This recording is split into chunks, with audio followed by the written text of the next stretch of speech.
Aktuāls jautājums ir tehnisko palīglīdzekļu piešķiršana, saņemšana un nomaiņa. Lai to noskaidrotu, Apeirons video devās uz Vaivaru tehnisko palīglīdzekļu centru. Cilvēkiem arvien vairāk jāgaida, lai saņemtu savus tehniskos palīglīdzekļus. Rindas šogad, skatoties datus, aptuveni palielinās par 30%. Pirmkārt aiziet tie cilvēki, kas ir steidzamības kārtā, kas ir noteikts ministrs kabineta noteikumos, un var iestāties moments, kad cilvēki, kas jau kaut ko ir saņēmuši un kuriem nav šī steidzamības kārta, laicīgi nevarēs saņemt nepieciešamos tehniskos palīglīdzekļus. Šogad, domāju, kad papildus finansējumu saņemot varējam nodrošināt gada sākumā, ja mēs runājam par atsevišķām rindām uz cietējām ortozēm, kur pamatā ir bērni. Mums bija rinda 2 līdz 3 mēneši, saņemot papildus finansējumu. Mēs pašlaik esam izsūtījuši vēstules jau tiem, kas stājušies rindā līdz 1. decembrim. Tad esam nodzasuši steidzamības kārtas rindu mēnešu robežās, praktiski strādājam ar tiem, kas iestājās. Un arī izsūtījām tiem cilvēkiem, kas jau stāv un kuriem nav šī steidzamības kārta. Iepirkumu plānu mēs plānojam atkarībā no tā, cik ir cilvēki rindā, cik ir iepriekšējā gadā apkalpoti. Salīdzinot šogad sādot iepirkumu plānu, lai mēs saglabātu esošās rindas, mēs dabūjam viņu mazināt atbilstoši finansējumam uz 33%. Remontiem mums valsts nedod finansējumu. Remontu materiālu iepirkuma mēs drīkstam izmantot tikai to, ko mēs iegūstam no vienreizējām iemaksām un no mājas vizītēm. Atbilstoši šim plānojot šo ieņēmumu, arī tiek plānots iepirkt remontu materiālus. Summa ir ļoti maza, jo visi savstarpēji saistīts. Ja nav ko izsniegt tehnisko palīglīdzekļu, nav arī vienreizējās iemaksas. Faktiski, taisot iepirkumu, mēs skatāmies to, pēc kā cilvēki nāk un prasa, un tad, cik varam, arī viņus iepērkam, atkarībā no cenām.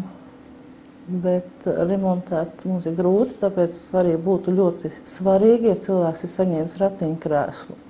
Un viņš jūt, ka tas ratiņkrēsls vai kāds cits tehniskais palīglīdzeklis sāk, viņam kaut kas var notikt vai saplīst. Mums ir ļoti aktuāli, lai mēs paspētu viņu iedot uz garantijas remontu, kas ir 2 gadi pēc ratiņkrēsla ienākšanas pie mums. Ja šis ir bijis jauns ratiņkrēsls, tad būtu svarīgi, lai cilvēki laicīgi griežās, jo tam mēs dodam ražotājiem, un ražotājs mums pa velti viņu arī laboja.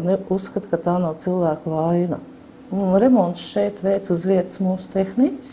Tehniķis mums strādā 2 dienas Rīgā, Rēzeknē un Kuldīgā katru dienu, bet Rīgā ir vislielākais apjoms. Un tad mums tiek pieraksti un saplānots un veic šeit uz vietas. Ja, protams, kā jau iepriekš minējām, ja tas mums ir garantijas laikā, tad mēs dodam ražotājiem un piegādātājs sazinās ar ražotāju, atsūta detaļu vai visu nomainu, un tad mēs šeit sagatavojam. Būs doma skatīt no jauna ministrs kabineta noteikumus, kas nosaka gan laikus, gan visu. Es saprotu, ka cilvēki grib visu. Varbūt mums vajadzētu sākt domāt, kas ir pats nepieciešamākais. Jo šogad mums bija iepirkums uz nažiem, leņķveida, kas arī tehniskais palīglīdzeklis.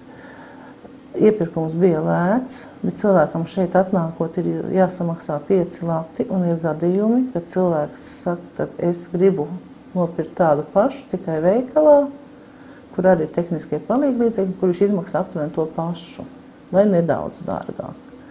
Tā kā varbūt būtu jāskatās, ka ļoti lētās lietas būtu jāslēdz ārā no šīs saraksta, lai mēs varam nopirkt to, ko cilvēks nevar pats sev atļauties nopirkt. Viena svarīga lieta mums ir, kad pēc ministra kabineta noteikumiem, ja mēs cilvēkam aizsūtam vēstuli, mums 3 mēnešus jāgaida šī atbilde, vai cilvēks nāk pie mums pēc mantas vai nē. Pēc tam mums jāsūta otru vēstuli, kas ir 2 mēneši, un tad vēl viena vēstule, 3. Kur mēs brīdinām, ka viņš tiek slēgts no rindas mēneša laikā. Tātad, ja cilvēkam ir nosūtīta vēstule par tehnisko palīglīdzekļu saņemšanu, un viņš neierodās saņemt šo tehnisko palīglīdzekli, nepaziņo mums, ka viņš vairs nav nepieciešams, šis tehniskais palīglīdzeklis ieguļās mūsu noliktavas plauktos uz 6 mēnešiem. Nākošais cilvēks, kuram viņi nepieciešams, var saņemt tikai pēc 6 mēnešiem. Tā kā man būtu lūgums, ja cilvēkam nav nepieciešams šis tehniskais palīglīdzeklis, pazvanīt mums vai uzrakstīt mums, lai mēs varam operatīvi izsniegt viņu nākošam cilvēkam.